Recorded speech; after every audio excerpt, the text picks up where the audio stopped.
Let's do your update dito sa ating channel, Alexander Lexus. Kung hindi pa ikaw nakapag-subscribe sa ating YouTube channel, nako, let's go and itap mo na yung YouTube channel natin and tap the notification bell for you to know kailan po mag-a-upload si Alexander Lexter Jules. Yes mga kaibigan, this is your host and we are bringing you our update ngayong oras na ito sa ating Star Patrol mga kaibigan.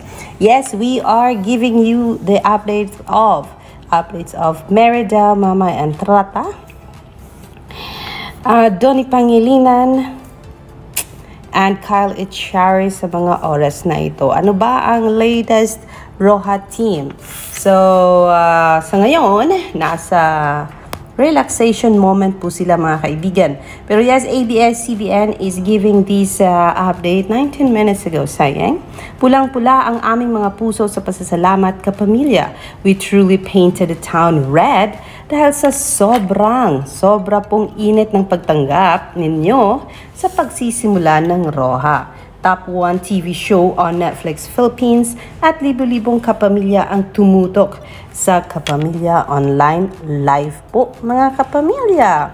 So makikita natin, ipinost nila dito ang review. Let's go watch this. Pulang-pula ang aming mga puso sa pasasalamat. Maraming salamat. Salamat po. Dahil sa mainit niyong pagtanggap sa pagsisimula ng Roja. Go, go, go! Number 1 sa Netflix, tinutukan sa Kapamilya Online Live. Maraming salamat sa lahat ha. Salamat din sa lahat. At naging laman ng usap-usapan. Excited na ako sa mga susunod! Galing talaga ni Kayla. It's a prank! Oh my God! Ang lahat ng ito ay dahil sa inyong Very excellent talaga. The budget is giving. Hindi ko akalain na magaling sila mga self-defense. Maraming salamat mga kapamilya. Yes guys, everyone please watch Roja. Mamahalin itong serye. To all of our kapamilyas, this is one series that you should be watching. Roja, 8:45 p.m. So nakita natin sa dulo ng post ni ABS-CBN si Bel Mariano mga kaibigan, giving 100% support kay Donnie mga kaibigan. So masaya po ang Team Maydon mga kaibigan seeing their comments sa feature ni ABS-CBN at tuwang-tuwa po sila. Sabi dito, red means danger, red means love, and you have shown us both. Maraming salamat sa gabi-gabing pagtutok. Ito po ang iba sa mga comment na nakita ng Dreamscape na gusto nilang i-feature sa kanilang wall, mga kaibigan.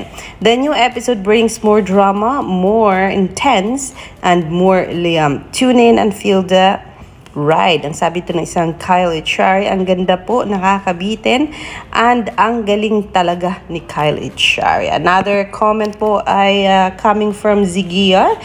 Finally, nakapanood na ng Roja, ibang Donnie Pangilinan na naman ang nakita ko here.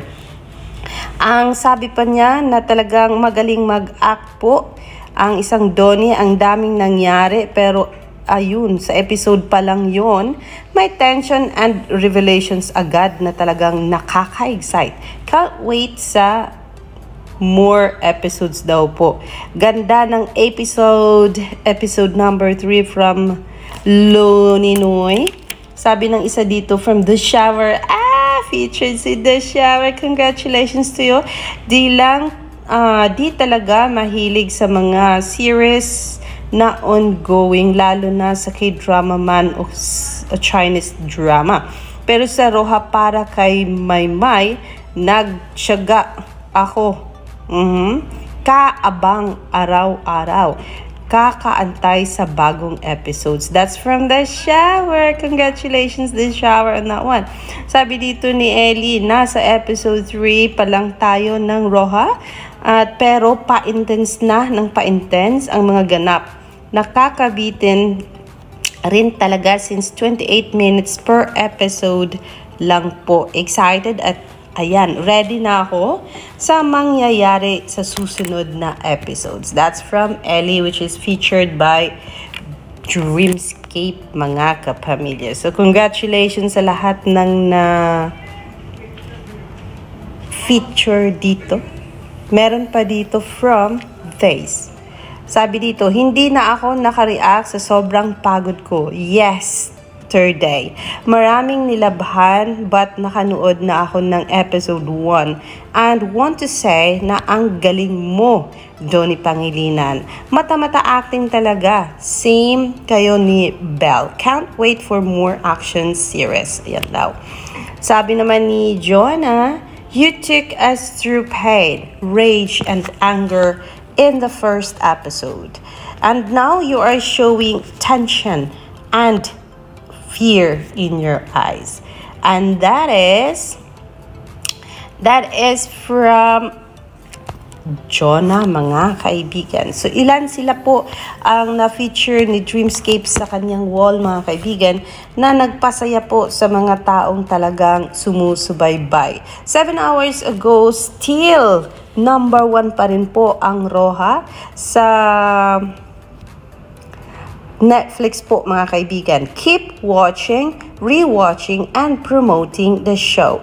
Good reviews and show ang show because truly it's good so far.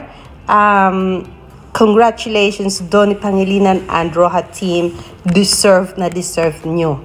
Ayan, na maging number 1 po. Buong bayan, sabi naman ni ABS-CBN PR 21 minutes ago. Shout out sa mga nandyan. Buong bayan nakakita ng pula, kaya huwag na kayong magpahuli. Ayan, Roja family, dahil nagsisimula pa lang sila sa kanilang plano. Nako. Kaya tuloy-tuloy pa rin daw po ang panunood kasi ang target po ng kalaban, nako, si Liam Roja po yan, mga kaibigan. At hindi po natin gustong mangyari kay Liam na mamatay po siya sa teleseryeng ito. We want, sino ba? Send photo. Who's sending me photos at this very instant? But I will watch that later. I will check on that later. Sa pagbalot ng panganib sa La Playa Roja, gagawin ni Liam ang lahat para sa buhay ng kanyang pamilya. Hindi lang po si Liam, mga kaibigan, kasi nandun din po. Shoutout sa mga nandyan. Hello to everyone who's watching me right now. Hindi lang po si Liam ang gustong iprotektahan ang lahat na nandun sa La Playa Roja, kundi pati na rin po si Kyle Echari and Luna Javier po. So yes, thank you ng marami sa lahat ng nanood at patuloy na nanood ng Roja, kasi nga po tayong mga nanood ang nagbibigay ng buhay, kung kaya masaya po ang Dreamscape and ABS-CBN kasi mainit daw po talaga ang pagtanggap ng mga kapamilya syempre sa seryeng Roja po. What happened? My camera just blinked just now. Oh my God! I did not bring him up. Wait. Sorry about that. So yes, mga kaibigan, that is what we are seeing right now. We are so happy with all of these positive reviews ng mga kapamilya at mga casual viewers on Roja. Kung pupunta kayo sa Twitter, mga kaibigan, makita nyo po ang lahat ng positive response ng marami about the seryeng Roja. And everybody is so excited para sa next episode every time na natatapos po. Nasa episode 5 pa po si Alexander Lexijus. I waited until 11 as I've said yesterday. But then, hindi po siya dumating. So, I will watch that episode 6 tonight, of course. And, yeah, tignan natin. Ano na kaya nangyari? Magkita na kaya si Luna at saka si Liam at saka si Olsen ngayong talagang kailangan nilang magtago from the CCTV bago pa man sila makita ng mga kalaban. Ayan, Netflix Philippines top shows. Sabi po ng isa nating taga-subaybay, yes, it is number 1 in Netflix Philippines right now. And it's been how many days now? Since I think Sunday. That's the 3rd day. It's already number 1 in Netflix Philippines. And now we are on how many days now, at nasa top number 1 pa rin po ang Roha.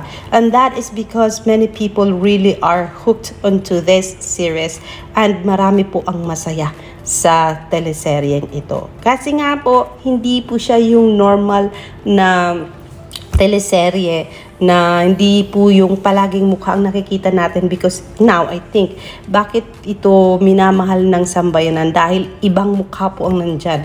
Hindi po yung usual mukha na nakikita nila, and it's a new thing for them and a new genre. That is why, dahil hindi po usual face ang nakikita nila, so curious sila anong klaseng atake ang ibibigay ng mga artistang ito sa seryeng ito. Kasi alam naman natin nga kung ang isang tao ay magdadala ng isang serye, ganito ang kanyang way how to do her or his role effectively. But then yes, these are all new faces in this teleserye. Seeing Lou Yanong, seeing Maymay Entrada, seeing Harvey Bautista, seeing Kai Montinola, seeing Jello Marquez, he's doing so well, and Harvey Bautista was really doing so well as very good in IT, mga kaibigan. He's expert in CCTVs and all, and connections and all, and his job is to connect every CCTV onto the, saan ba yung room na yan ng CCTV, mga kaibigan. And so yes, napaka-helpful po ng role ni Harvey dito. And then seeing Chief Lo, I did not expect na mapa-inlove ako kay Chief Lo, but then sad to say, sa episode 5 ay namatay na po si Chief Lo, mga kaibigan. And yeah, who else is there na nakita natin? Kyle Echari, mga kaibigan. I really like his facial expression when he is angry, when he is explaining to Liam.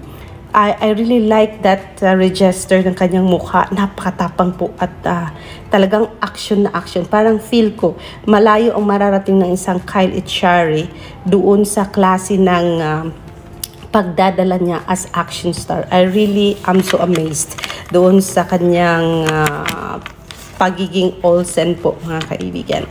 And of course, ba't natin hilalayo si Liam Roja and si Luna Javier, na talagang na-amaze tayo, and hindi ko inakalang ganun sila kagaling po, mga kaibigan. So yes, napakahaba po ng ating pa-update sa mga oras na ito, kasi nga po hanggang sa ngayon laman po ng Twitter account ko yung puro Roja na lang po ang lumalabas, mga kaibigan.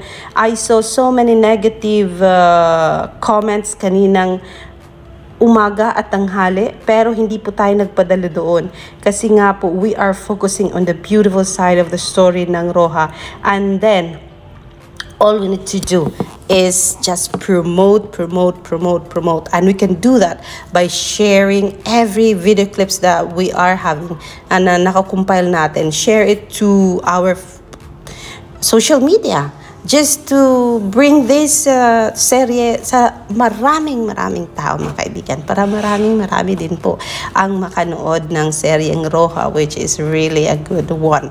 So yes, that's our latest update from Twitter. Actually, congratulations daw talaga Dreamscape and ABS-CBN. Talagang na-appreciate po yan ng mga nakanood na sa Roja po. And ayan, yan po ang ating latest sa mga oras na ito. Nagpapahinga po ang ating mga artista, Liam, Olsen, Luna, at lahat ng nagtrabaho, tumarabaho ng episode or cycle 3, mga kaibigan. They're having their own time, relaxing. We do not know kailan sila uli papasok sa cycle 4, o diba? So for now, let's just give them more happiness by embracing, rewatching kung kinakailangan ng mga episodes na napanood na natin, kasi syempre that's the only way to show the management, the Dreamscape Philippines, that we really do love Roja, mga kaibigan. This is your host, Alexandra Lexajus, saying magandang hapon po sa inyong lahat. Bye-bye!